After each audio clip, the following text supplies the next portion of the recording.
정봉주 품격시대 두 번째 주제는 검찰 다스 수사팀 별도 편성입니다. 이 문제와 관련해 함께 하실 두 분 모셨습니다. 이주하 변호사 자리하셨습니다. 안녕하세요. 예, 이종훈 평론가 자리하셨습니다. 안녕하세요. 저희가 일부에서 제천 화재 사건을 얘기하고 아주 분위기가 많이 다운돼 있어요. 성탄절 날서부터 이 기분 좋지 않은 소식에 또 다스는 화나는 소식 아니에요? 네? 네. 다스는 화나는 소식 아니에요?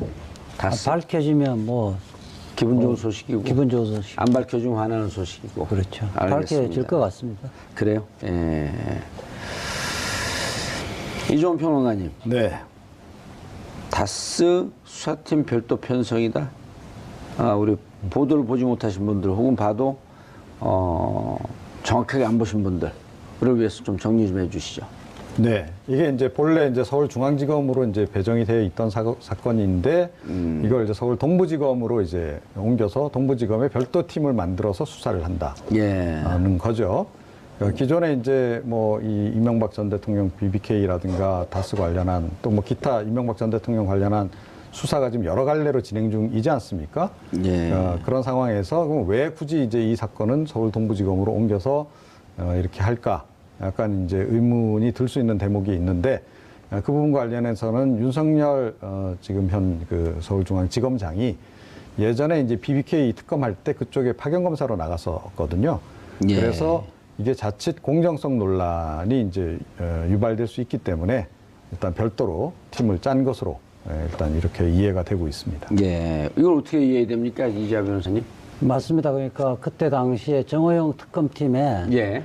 윤석열 검사가 파견 검사로 나갔기 때문에 어허. 예. 그때 당시에 무혐의 종결했잖아요.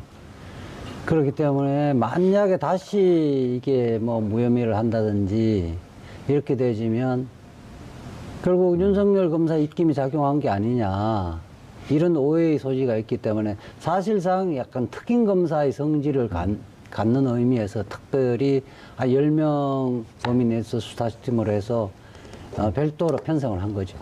동부지검에? 예. 그럼 대검 지휘를 받는 게 되네요? 물론 대검 지휘를 받는데 아마 사실상 그 운영은 또 문무일 그 검찰총장도 실제 BBK 직접 수사는 아니지만은 기획입국과 관련해서 특수일부장 할 때 예.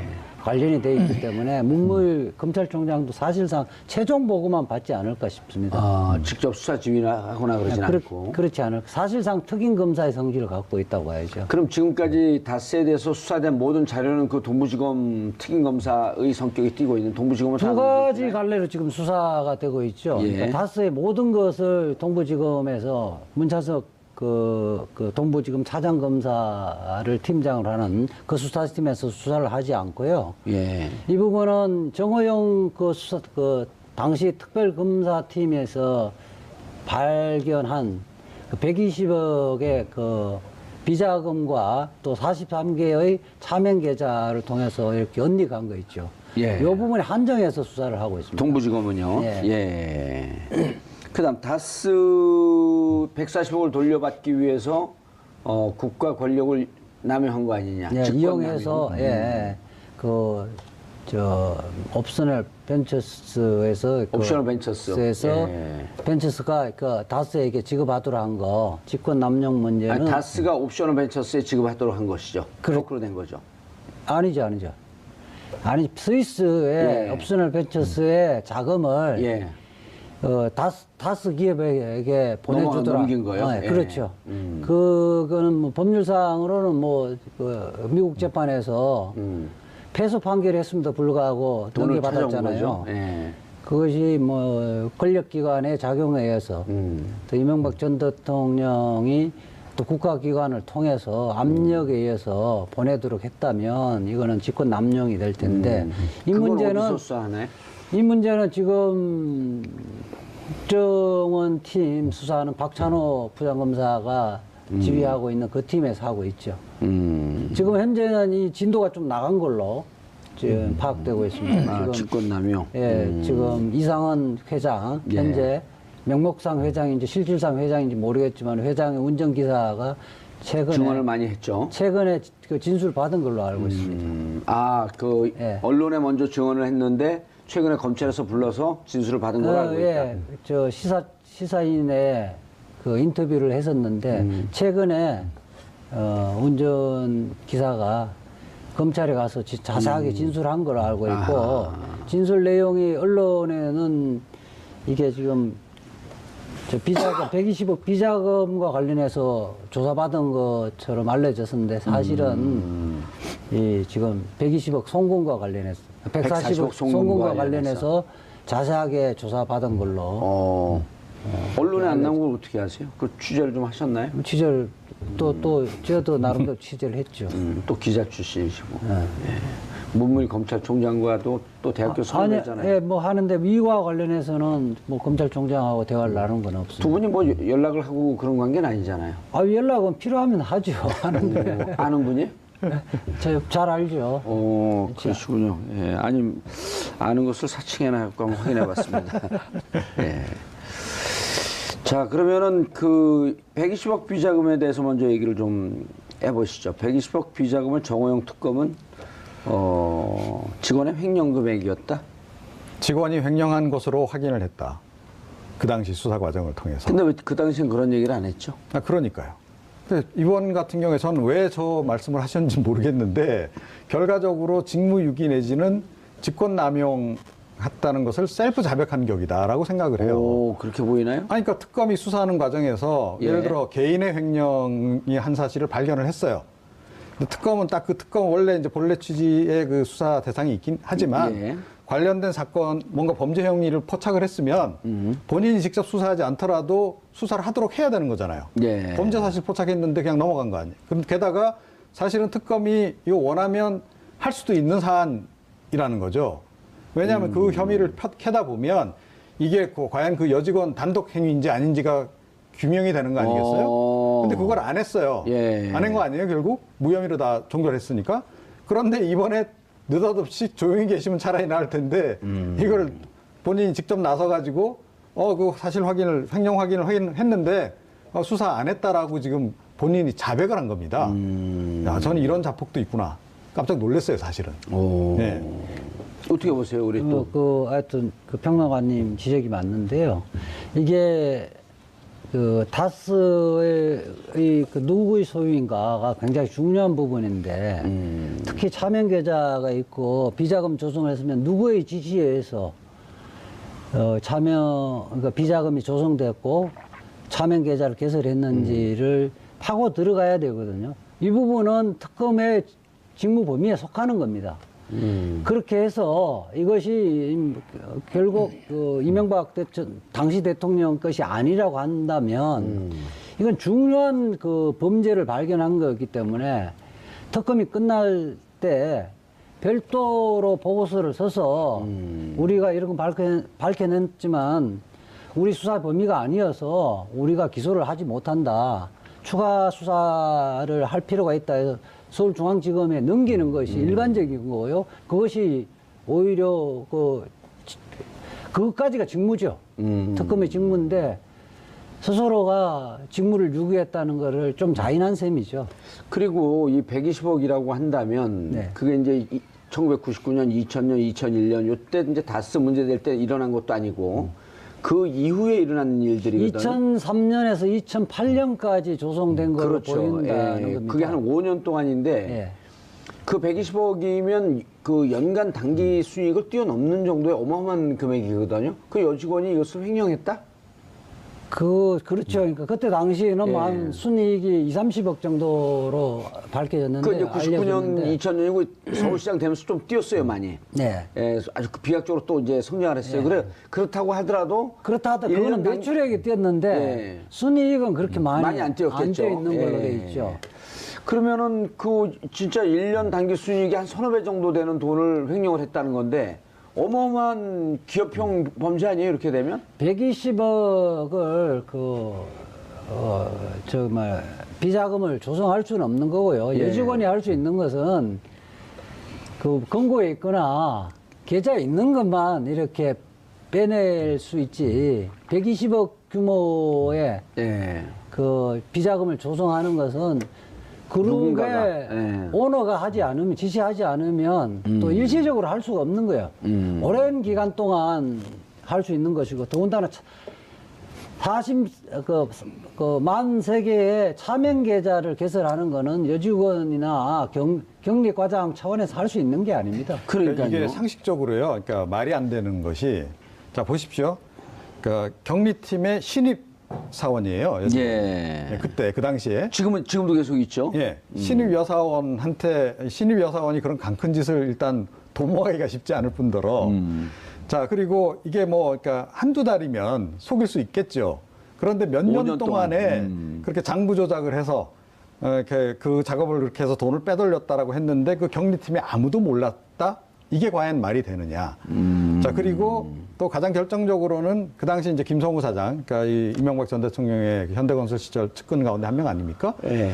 자 모든 그러니까 아예 인감 도장을 본인이 가지고 이 지출을 다 본인이 직접 통제했다는 거예요. 김성호 사장이. 네. 예. 그래서 사실은 그 당시 그러니까 지금 회장이 지금 이상은 회장으로 돼 있지 않습니까? 이명박 전 대통령의 큰형 이상은 회장조차도 이 그 사장님이 돈을 빼서 주지 않으면 본인이 인출을 못할 정도로 직접 치밀하게 관리를 해왔어요.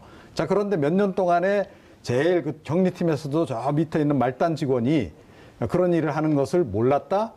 이게 말이 되냐는 거죠. 그리고 장부 조작 내용이 뭐냐면, 그러니까 이 원자재를 사온 것을 예. 이걸 이제 조작을 했다는 거거든요. 적게 사오고 많이 사온 것처럼 조작을 했다는 건데, 이게 연말 되면 한 번씩 대조를 하잖아요. 예. 그러면 이제 연말 현업부서에서 결산을 하죠. 예, 현업부서에서 아니 이게 뭐 장부대로 이렇게 물량이 안 들어와 있다라고 문제 제기를 할 거 아닙니까? 예. 당연히. 자, 이게 말이 되냐는 거죠. 이러면 그런 과정을 통해서라도 이건 당연히 확인이 돼야 되는 거고, 그리고 이미 많은 증언이 나와 있어요. 근데 최근에 11월 달에 증언한 분 가운데 전 격리팀장도 이번에 보니까 증언을 했더라고요.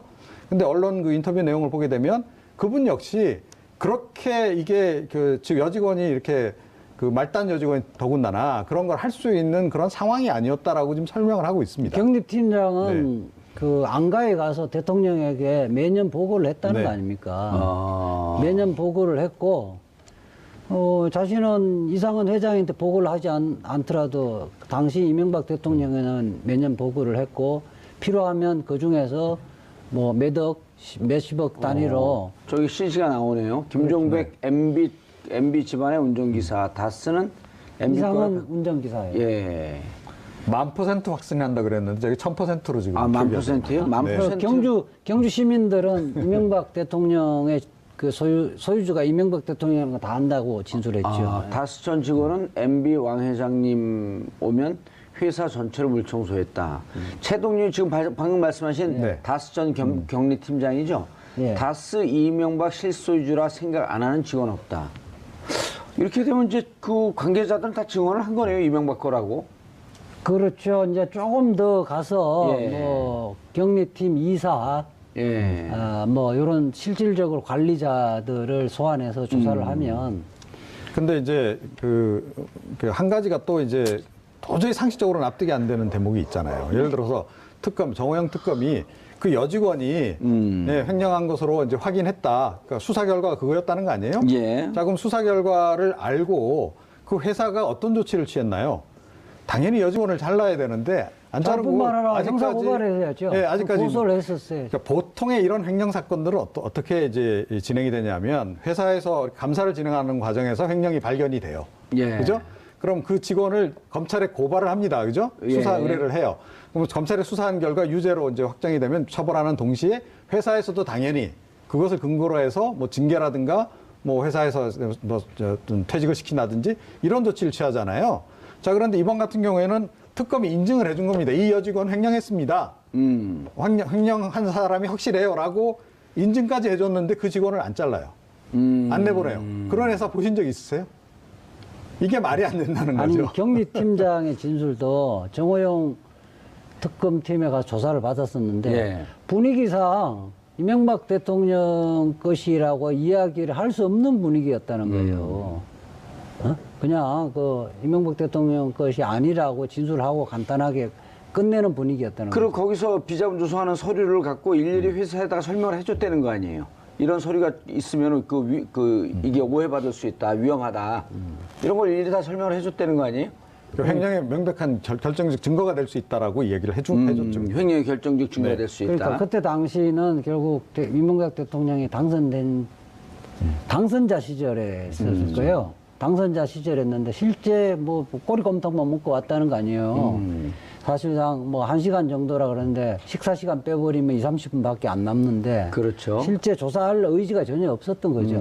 정호영 지금 특검은 그런 의미에 대해서도 사실은 이게 별도 예산을 책정해서 국민들이 말하자면 진실을 규명해달라고 특검을 별도로 마련해 준 건데 처음부터 수사 의지가 없었던 거예요. 예. 자, 그러면요. 이제 문제는, 1월 15일서부터 시작해갖고 특검이 2월 20일 날 끝났단 말이에요. 네. 그럼 2월 21일 날 끝났으면, 이 만약에 다스 비자금 조성 등등에 대한 문제가 네. 이명박 전 대통령하고 연관이 되어 있다고 한다면 네. 공소시효는 어떻게 되는 겁니까? 공소시효는 이게 재직 중의 범죄가 아니어서 이 부분은 계속 진행이 되는 거고요. 아까 140억, 예. 140억 직권남용 문제는 예. 당연히 이제 재직 중의 행위이기 때문에 재직 기간 동안은 공소시효가 중단이 되죠. 중단이 되죠. 네. 자, 이 다스 횡령 문제 이 등등 비자금 조성 문제는 그럼 내년 2월 21일이면 임기가 공소시효가 종결되나요? 그렇죠. 종결되기 때문에 서둘러야 됩니다. 근데 일각에서는 대통령 임기 중에 내란 외환죄를 제외한 대통령의 재직중 범죄. 이건 재직중 범죄가 아니네요. 재직 범죄가 그 아니죠. 이전의 범죄이기 예. 때문에 내년 2월 21일 날 공소시효가 다 끝나네요. 예. 그럼 서둘러야겠네. 서둘러야죠. 그래서 동부지검에서. 지금 원래가 내일 발족을 함에도 불구하고 서류를 미리 검토를 해서 지금 작업을 하고 있는 것 같아요. 수사 준비를 하고 있는 것 같아요. 오늘 또 아마 출근해서 예. 누구를 소환할지 이런 부분을 면밀하게 좀 분석을 해서 아마 이 수사는 그렇게 오래 갈 것 같지 그렇죠. 않습니다. 사전에 다 수사가 된 증거들이 있고 그 증거들이 넘어오게 되면 예. 그걸 갖고 분석하고 또 새로운 분석해갖고 핵심 담당자 관련자들 예, 그러니까 뭐 하청업체 조성을 해준 그러니까 가짜 영수증을 이모 씨. 예. 제출해준 사람들하고 여기에 지금 핵심 뭐 격리 담당 임원들이나 팀장 이런 사람들 조사를 하면 그렇게 오래 걸리지 않을 겁니다. 아니 그 여직원 입장에서는 자기가 횡령한 거라고 하는데 만약 지금이라도 횡령이라고 하는 것이 밝혀지게 되면 본인이 뭐 10년 이상의 징역을 살아야 되는 거 아니에요? 그렇죠. 그뿐만 아니라 여직원이야 그렇죠. 여직원 단독 행위일 수는 없는 거고요. 예. 적어도 했다면 격리 담당 임원이나 그때 당시 전무 상무들 줄줄이 다 연루가 될 텐데 그러면 자기 인생하고 이거 바꿀 이유가 그러니까 없죠. 제가 보기에는요. 올 징역이네, 그 이게. 당시에 이제 그 최말단 직원이었던 그 조모 씨. 예. 제가 보건다는 그냥 심부름만 한 것 같아요. 돈 갖다 주라 그러면 갖다 주고 오고 이랬는데 지금 특검 수사 당시에는 자기가 다 주도한 것처럼 이렇게 이제 증언을 했단 격리는 말이죠. 심부름 아주 일부 정도에 뭐 찾아오면 찾아오는 정도지. 네, 그러니까요. 그런데 그 여직원이 지금 특검 수사 과정에서는 지금 자기가 다 한 것처럼 진술을 이제 한 거 아니겠어요? 그리고 정호영 특검도 그렇게 얘기를 하고 있는 건데, 자, 그런데 이번에 이제 수사가 다시 진행이 돼서, 만약에 그녀가 본인이 횡령 주도한 거를 계속 예를 들어 증언을 한다라고 하면 본인이 다 죄를 뒤집어 써야 되잖아요. 자, 그러면 횡령죄로 이제 뭐 상당한 형을 살아야 되는데 예. 그때는 뭐 20대라서 어땠는지 모르지만 지금 나이도 꽤 됐고 그러니까 자기 이제 어떻게 보면 가장 중요한 황금기를 이제 감옥소에서 보내야 되는 상황이 되면 진술을 이제 제대로 할 걸 가능성이 높다. 이게 일단 죄명이 조금만요. 네. 그러니까 자기가 돈 심부름만 한 거고 그때 사실은 뭐 돈 관리는 누가 뭐 김성호 사장이라든가 누가 해서 어떻게 돈 보내라 자기가 보냈다 이런 식으로 그 특검 진술하지. 때 진술하고는 진술 내용을 바꿀 가능성이 굉장히 높지 않나 이렇게 생각합니다. 이젠 사실 진실을 예, 그렇죠. 그때는 거짓이고 지금은 진실이다. 그런 거죠. 그럴 가능성이 좀 없지 않아 이게 있다. 뭐 징역 1, 2년 살 정도의 범죄가 아니니까요. 10년이 넘어가잖아요, 일단 기본으로. 이게 특경법의 예. 횡령이면 120억이면 10년 이상의 형인데 예. 통상적으로 양형 기준에 의해서 10년 이상의 실제 형이 선고되질 거거든요. 거기다가 조세 포탈 문제도 있거든요. 특가법상 조세 포탈 문제도 있고 범죄 수익 은닉에 관한 법률 위반도 있기 때문에 경합범이 되기 때문에 하여튼 뭐 적어도 통상적인 기준에 의하면 징역 10년 이상 10년에서 15년 정도 형이 나오는 형입니다. 이제는 그럼 진실을 좀 알을 수 있을 것 같은데요? 아유, 저는 이거 금방 쉽게 밝혀질 거라고 쉽게 봅니다. 밝혀. 예. 그때 이미 취재된 게 있기 때문에 그럼 정호영 특검도 지금 그 소환해야 되는 거 아닌가요? 정호영 특검도 뭐 지금 단계에서는 소환하기 어렵지만은 누가 보더라도 이것은 알고도 덮은 덮었다고 거니까, 하면 직무유기로 해서 저는 지금 특검을 13번, 4번 정도 했잖아요. 실제 특검이 권력기관의 눈치를 보고 봐준 특검들이 상당수가 있다고 추정을 하고 있는데 시범 케이스로서 형사처벌을 할 필요가 있다고 봅니다. 예. 자, 이제 그러면 또 그 140억 다스로 들어가 보죠. 이종원 평론가님. 네. 말도 많고 탈도 많은 다스. 140억. 그 전에 그 시사인의 보도가 됐을 때, 청와대 MB가 직접 관여했다. 대책회의를 직접 열고 빨리빨리 보고가 올라오지 않게 되면 불같이 화를 냈다. 뭐 이런 보도도 있었고요. 네. 김재수 총영사가 다스에 가서 회의를 한 기록도 나왔었고요. 청와대 가서 회의를 한 기록도 나와 있었고, 그리고 김재수 총영사와 같이 이제 LA에 있었던 담당 행정관이 지금 청와대에 있고, 청와대에 있었고, MB 시절에. 그런 여러 가지 정황적 증거들은 나왔단 말이에요. 네. 그러니까 이제 이번에도 이제 이미 이제 그 당시 청와대 행정관을 예. 이제 소환했다고 하는데, 그러니까 이 이제 운전기사 미국 변호사죠, 그 친구가. 그러니까 운전기사 하셨다는 이제 김종백 씨의 예. 증언에 따르면 MB가 대통령이 된 다음에도 정무수석실에 담당자가 있었다는 거 아니에요? 그렇죠. 네, 정무수석실에 담당자가 있었고 그 당시 사장 전무가 한 번씩 올라가서 보고하고 지시받고 이러고 이제 나왔다라는 거 아닙니까? 예. 자, 이번에 이제 소환하는 그 행정관이 이제 그분이 아닌가 싶긴 해요. 그러니까 민정수석실 안에 다스 담당자가 있었다는 것 자체가 그러니까 이걸 무엇을 의미하느냐 하는 거죠. 그러니까 본인이 그 주인이 아니면 굳이 그렇게까지 관리를 할 필요가 있었냐는 거예요. 자기 형 회사인데. 그래서 이거는 뭔가 있다라고 이제 봐야 되고. 그래서 제가 보건대는 그 당시에 이제 청와대도 왔다 갔다 대통령 현직 시절에도 관여한 혐의가 상당히 지금 증거들이 증언들이 예. 나오고 있기 때문에 이 부분을 확인하면 이건 자동으로 풀리는 문제가 아닌가. 그러니까 이 옵셔널 벤처스에서 줘야 될 돈을 이렇게 빼온 부분도 그렇고 다스의 총괄 관리 자체를 청와대에서 누군가가 한 사람은 담당을 했던 것 같아요. 예. 아니, LA 총영사로 나간 김재수, 그 김재수 변호사죠? 네. 그분도 그 캠프 시절에 법무 담당. 그렇죠. 그러니까 결국은 이제 역할을 그분도 했었고. 지금 이제 돌이켜 보니 예. 그러니까 이명박 전 대통령의 일종의 집사 변호사 역할을 했던 그렇죠. 거 LA 아닌가. 가고 예. LA에서 지금 그 김경준과 교류 중인 그렇죠. LA 그 사안을 재산 해결하기 위해서 일부러 보낸 것으로 보낸 것으로 추정할 수 추정이 있는 거죠. 되고, 그다음에 행정관으로 있었던 그 변호사도 네. 사실은 LA 총영사로 있었던 김재수 총영사가 데리고 있었던 변호사가 청와대 행정관으로 왔다. 이제 이런 게 보도의 내용 핵심 네. 중이거든요. 그리고 한국어보다 우리말보다는 영어에 더 영어 잘하고, 능통했던. 그래서 이런 사람들이 매개가 되고 채널이 돼서 LA 총영사 계속 들어올 수는 없으니까 네. 이런 사람들 관계했고 미국 검찰, 미국 사법부 그리고 스위스 은행 이런 것을 총괄하고 있었고 미국 내 재판까지도 관리를 한 예. 거죠. 예. 그렇게 추정을 충분히 해볼 수 있는 거죠, 우리가. 원래 청와대 총무비서관이 그 김백준, 예. NB의 40년 집사. 예. 그런 김백준, 그 김재수 이 행정관, 다스, MB 이렇게 축이 돼서 여기서 다스 문제를 관리하고 있었던 거 아닐까요? 그렇게 보이죠. 왜냐하면 김백준 씨 같은 경우는 그 미국과 소송하고 있는 소송의 MB 소송 대리인으로서 활동을 하고 있었거든요. 네. 예.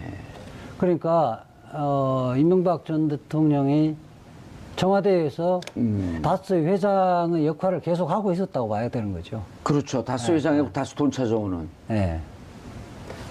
그렇게 그러니까 또 이것은 그냥 뭐 직접 행정관이나 LA 총영사 김재수가 직접 스위스 가서 내 돈 내놓으라고 찾을 수는 없는 거고, 이거는 지금 어쨌든 BBK 거잖아요.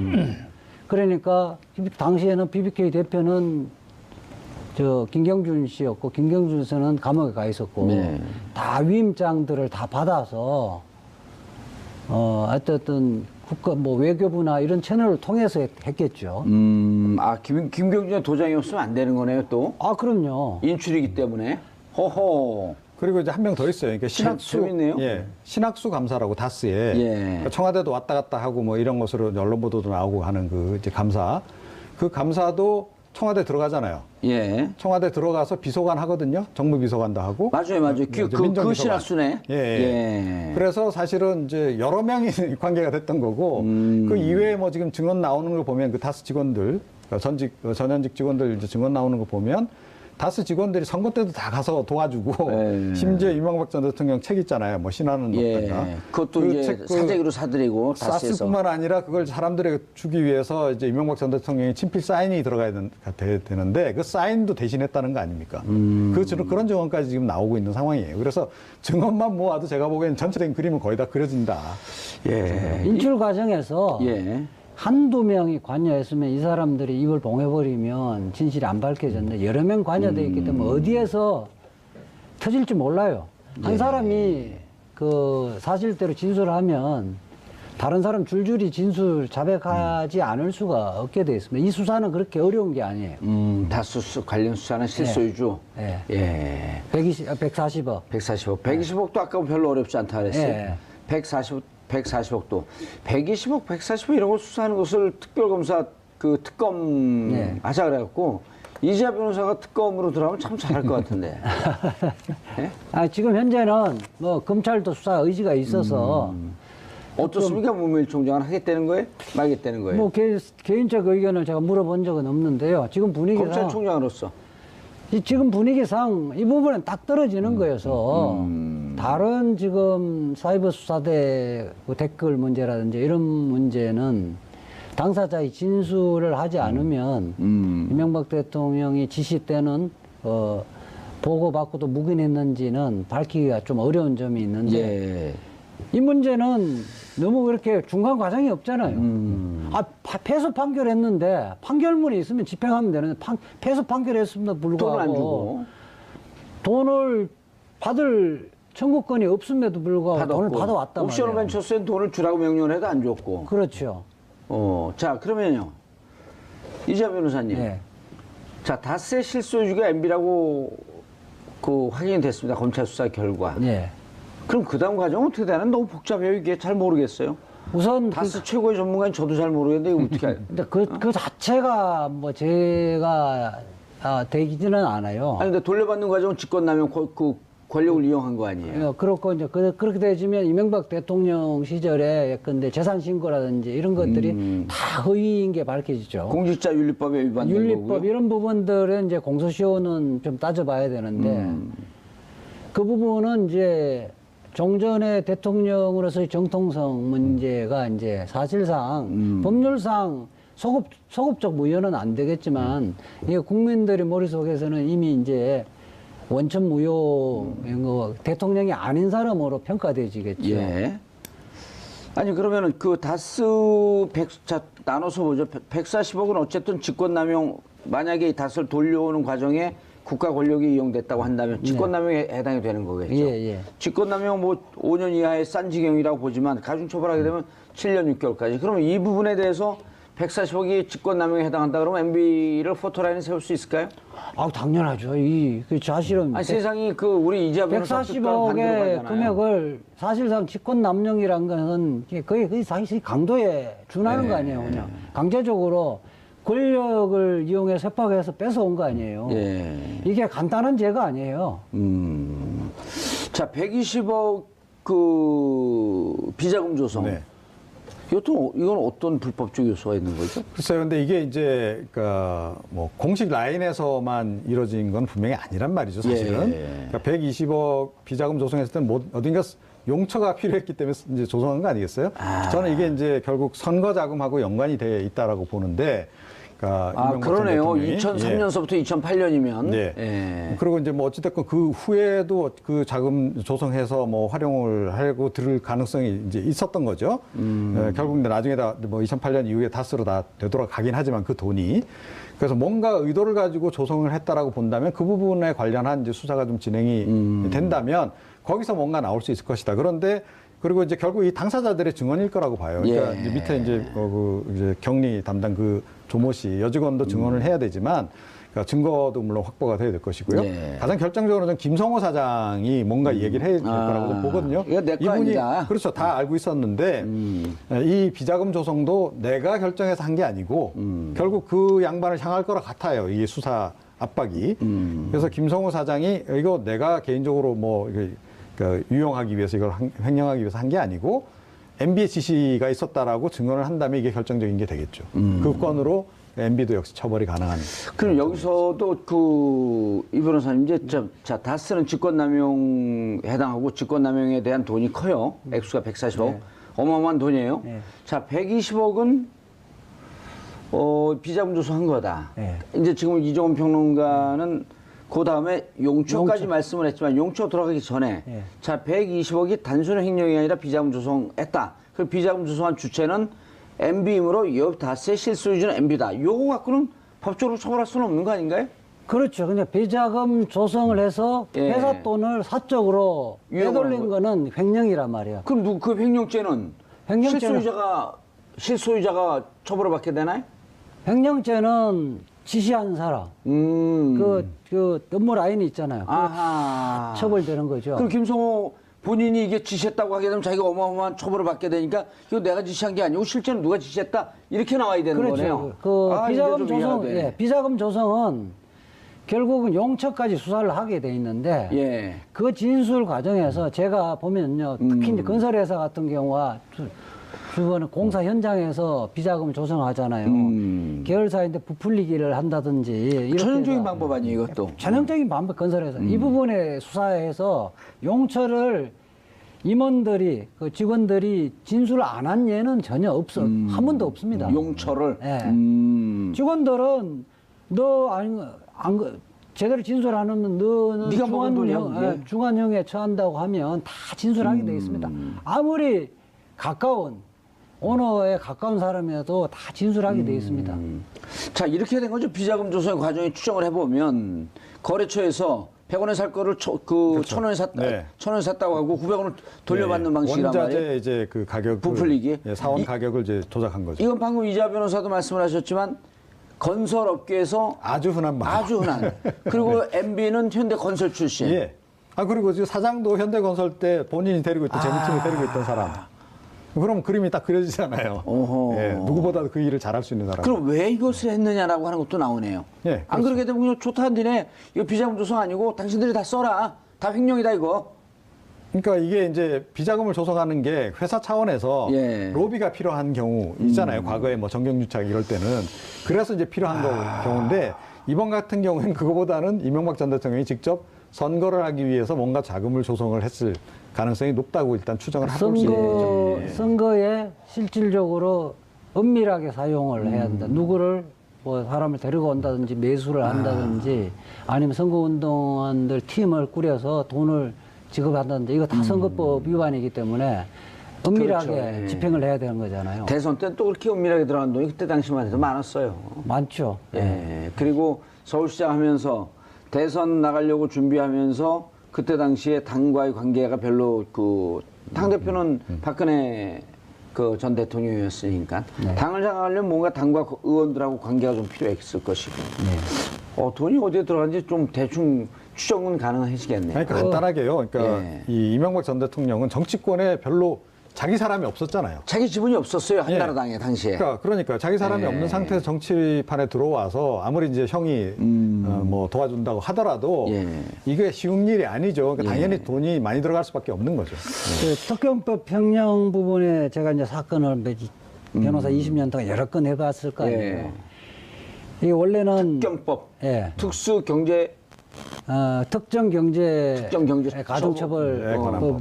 위반인데 가중처벌 등에 관한 법률 위반인데 거기 특정 보면요, 경제. 예. 예, 거기 보면 밑에 직원들이 있잖아요. 예. 직원들은 이걸로 흔적 없이 사용해야 되잖아요. 예. 다 메모를 해놓습니다. 아, 왜냐하면 나중에 추궁을 받잖아요. 너 이거 이 돈 그치 얼마 남았을 텐데 어디 갔냐 이렇게 추궁을 받기 때문에 그럼 자기가 항상든지 횡령이 되는 거니까. 별도의 메모장이 있기 이중장부로 때문에 쓰죠, 본인이. 메모장이 있기 때문에 다 드러납니다. 아.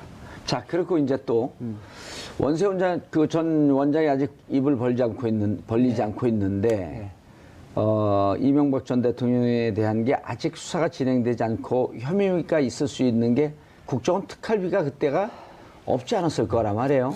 국갈비가 뭐 그렇죠. 예, 특활비가 청와대 상납하는 게 예. 남재준 그 원장도 뭐라 그러냐 관행이었다 그랬단 말이에요. 예. 그렇다고 한다면 이것이 MB 때부터 온 것이고 또 하나는 또 김관진 국방부 장관이 MB 때부터 국방부 장관 했고 결국 안보실장까지 9년 동안 있으면서 방산 비리가 거기서 시작해서 거기서 끝났다라고 하는 설도 있는데 그렇죠. 방산. 그렇죠? 예. 예.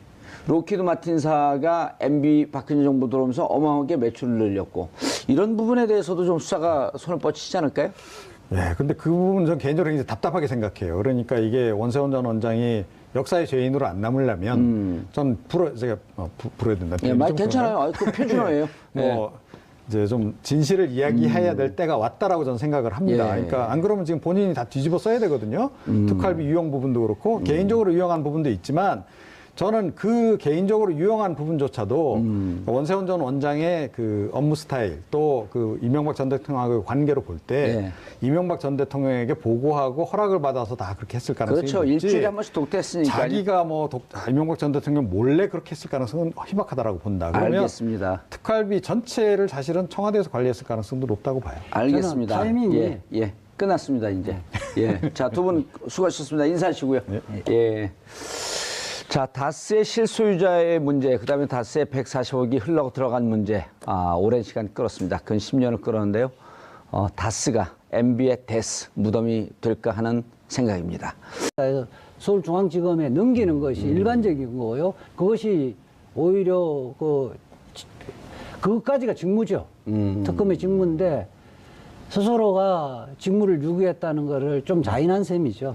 그리고 이 120억이라고 한다면 네. 그게 이제 1999년, 2000년, 2001년 요때 이제 다스 문제 될 때 일어난 것도 아니고 그 이후에 일어난 일들이거든요. 2003년에서 2008년까지 조성된 걸로 보인다는 예, 겁니다. 그게 한 5년 동안인데 예.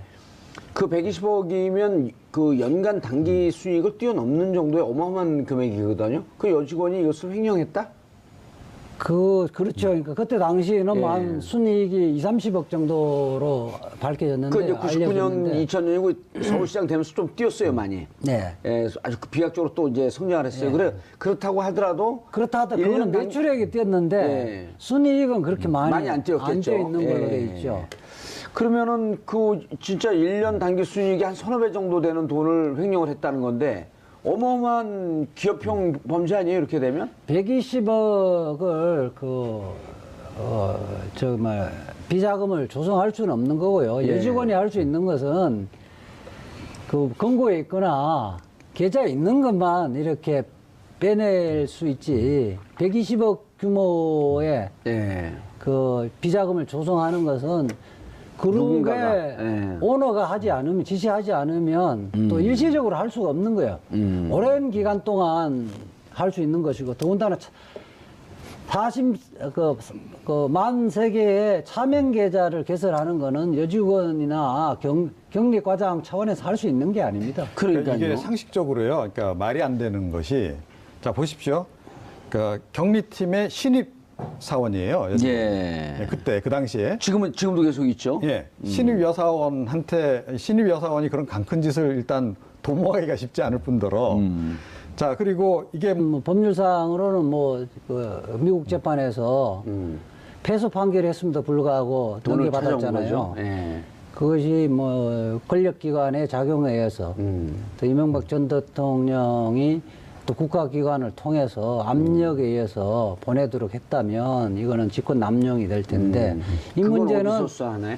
이 문제는 지금 국정원 팀 수사하는 박찬호 부장검사가 지휘하고 있는 그 팀에서 하고 있죠. 지금 현재는 이 진도가 좀 나간 걸로 지금 파악되고 있습니다. 아, 지금 직권남용. 예, 지금 이상은 회장 예. 현재 명목상 회장인지 실질상 회장인지 모르겠지만 회장의 운전기사가 증언을 많이 했죠. 최근에 그 진술 받은 걸로 알고 있습니다. 그 예. 언론에 먼저 증언을 했는데 최근에 검찰에서 불러서 진술을 받은 걸로 알고 있다. 예, 저 시사인의 그 인터뷰를 했었는데 최근에 운전기사가 검찰에 가서 자세하게 진술한 걸로 알고 있고 진술 내용이 언론에는 이게 지금 저 비자금 120억 비자금과 관련해서 조사받은 것처럼 알려졌었는데 사실은 이 지금 120억 송금과 관련해서 140억 송금과 관련해서 자세하게 조사받은 걸로 언론에 안 나온 걸 어떻게 아세요? 그 취재를 좀 하셨나요? 취재를 또 저도 나름대로 취재를 했죠. 또 기자 출신이시고 예. 문무일 검찰총장과도 또 대학교 선후배잖아요. 예, 뭐 하는데 위와 관련해서는 뭐 검찰총장하고 대화를 나눈 건 없습니다. 두 분이 뭐 연락을 하고 그런 관계는 아니잖아요. 아, 연락은 필요하면 하죠. 하는데 아는 분이? 저 잘 알죠. 그러시군요. 예, 아니 아는 것을 사칭해놔갖고 한번 확인해봤습니다. 예. 자, 그러면은 그 120억 비자금에 대해서 먼저 얘기를 좀 해보시죠. 120억 비자금을 정호영 특검은 직원의 횡령 금액이었다. 직원이 횡령. 정봉주 품격시대 두 번째 주제는 검찰 다스 수사팀 별도 편성입니다. 이 문제와 관련해 함께하실 두 분 모셨습니다. 이주하 변호사 자리하셨습니다. 안녕하세요. 예, 이종훈 평론가 자리하셨습니다. 안녕하세요. 저희가 일부에서 제천 화재 사건을 얘기하고 아주 분위기가 많이 다운돼 있어요. 성탄절 날서부터 이 기분 좋지 않은 소식에 또 다스는 화나는 소식 아니에요? 네? 네. 다스는 화나는 소식 아니에요? 다스 밝혀지면 뭐 기분 좋은 소식이고 기분 좋은 소식. 안 밝혀지면 화나는 소식이고. 그렇죠. 알겠습니다. 밝혀질 것 같습니다. 그래요? 예. 이종훈 평론가님. 네. 다스 수사팀 별도 편성이다. 우리 보도를 보지 못하신 분들 혹은 봐도 정확하게 안 보신 분들을 위해서 좀 정리 좀 해주시죠. 네, 이게 이제 본래 이제 서울중앙지검으로 이제 배정이 되어 있던 사건인데 이걸 이제 서울 동부지검으로 이제 옮겨서 동부지검의 별도 팀을 만들어서 수사를 한다는 거죠. 기존에 이제 뭐 이 이명박 전 대통령 BBK라든가 다스 관련한 또 뭐 기타 이명박 전 대통령 관련한 수사가 지금 여러 갈래로 진행 중이지 않습니까? 예. 그런 상황에서 그럼 왜 굳이 이제 이 사건은 서울 동부지검으로 옮겨서 이렇게 할까? 약간 이제 의문이 들 수 있는 대목이 있는데 그 부분 관련해서는 윤석열 지금 현 그 서울중앙지검장이 예전에 이제 BBK 특검할 때 그쪽에 파견 검사로 나갔었거든요. 예. 그래서 이게 자칫 공정성 논란이 이제 유발될 수 있기 때문에 일단 별도로 팀을 짠 것으로 일단 이렇게 이해가 되고 있습니다. 예. 이걸 어떻게 이해됩니까, 이주하 변호사님? 맞습니다. 그러니까 그때 당시에 정호영 특검팀에 예. 윤석열 검사가 파견 검사로 나갔기 때문에 어허. 예, 그때 당시에 무혐의 종결했잖아요. 그렇기 때문에 만약에 다시 이게 한 것으로 확인을 했다. 그 당시 수사 과정을 통해서. 근데 왜 그 당시엔 그런 얘기를 안 했죠? 그러니까요. 근데 이번 같은 경우에는 왜 저 말씀을 하셨는지 모르겠는데 결과적으로 직무유기 내지는 직권남용 했다는 것을 셀프 자백한 격이다라고 생각을 해요. 오, 그렇게 보이나요? 아니, 그러니까 특검이 수사하는 과정에서 예. 예를 들어 개인의 횡령이 한 사실을 발견을 했어요. 근데 특검은 딱 그 특검 원래 이제 본래 취지의 그 수사 대상이 있긴 하지만 예. 관련된 사건 뭔가 범죄 행위를 포착을 했으면 본인이 직접 수사하지 않더라도 수사를 하도록 해야 되는 거잖아요. 예. 범죄 사실 포착했는데 그냥 넘어간 거 아니에요. 그럼 게다가 사실은 특검이 이거 원하면 할 수도 있는 사안이라는 거죠. 왜냐하면 그 혐의를 캐다 보면 이게 과연 그 여직원 단독 행위인지 아닌지가 규명이 되는 거 아니겠어요? 근데 그걸 안 했어요. 예. 안 한 거 아니에요, 결국? 무혐의로 다 종결했으니까. 그런데 이번에 느닷없이 조용히 계시면 차라리 나을 텐데 이걸 본인이 직접 나서가지고 그 사실 횡령 확인을 했는데 수사 안 했다라고 지금 본인이 자백을 한 겁니다. 야, 저는 이런 자폭도 있구나. 깜짝 놀랐어요, 사실은. 오. 네. 어떻게 보세요, 우리 또? 하여튼 그 평론가님 지적이 맞는데요. 이게 그 다스의 그 누구의 소유인가가 굉장히 중요한 부분인데 특히 차명 계좌가 있고 비자금 조성을 했으면 누구의 지시에 의해서 그러니까 비자금이 조성됐고 차명 계좌를 개설했는지를 파고 들어가야 되거든요. 이 부분은 특검의 직무 범위에 속하는 겁니다. 그렇게 해서 이것이 결국 그 이명박 당시 대통령 것이 아니라고 한다면 이건 중요한 그 범죄를 발견한 거기 때문에 특검이 끝날 때 별도로 보고서를 써서 우리가 이런 거 밝혀냈지만 우리 수사 범위가 아니어서 우리가 기소를 하지 못한다. 추가 수사를 할 필요가 있다. 무혐의를 한다든지 이렇게 되지면 결국 윤석열 검사 입김이 작용한 게 아니냐. 이런 오해의 소지가 있기 때문에 사실상 약간 특임 검사의 성질을 갖는 의미에서 특별히 10명 범인 내에서 수사팀을 해서 별도로 편성을 한 거죠. 수사팀을. 동부지검에? 예. 그럼 대검 지휘를 받는 게 되네요? 물론 대검 지휘를 받는데 아마 사실상 그 운영은 또 문무일 그 검찰총장도 실제 BBK 직접 수사는 아니지만은 기획입국과 관련해서 특수일부장 할 때 예.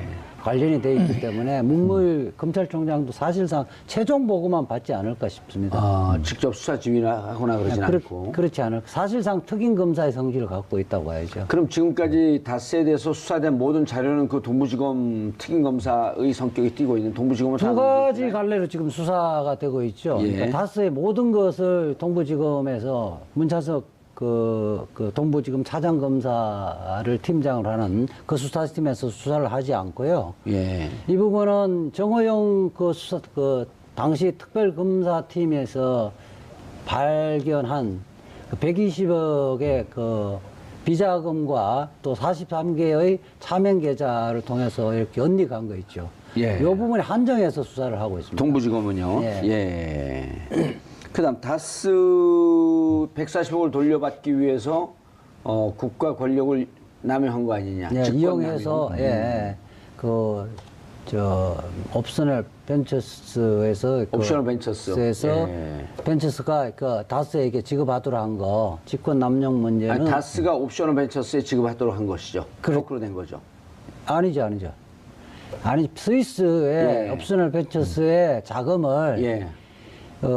다스 기업에게 보내주더라. 넘긴 거예요? 예, 예. 그렇죠.